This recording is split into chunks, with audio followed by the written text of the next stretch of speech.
Today we're heading to the SDMA HillClimb track in Canberra. We're aiming for a new PB today, so previous best was a 48, we're now aiming for a 47-second lap.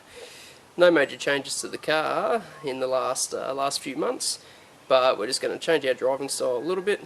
Been learning a little bit here and there, so let's give it a crack. We'll get out there. We won't do much of a setup video, but it's looking like a nice day, so we should get some good track temps and a good chance for a new PB.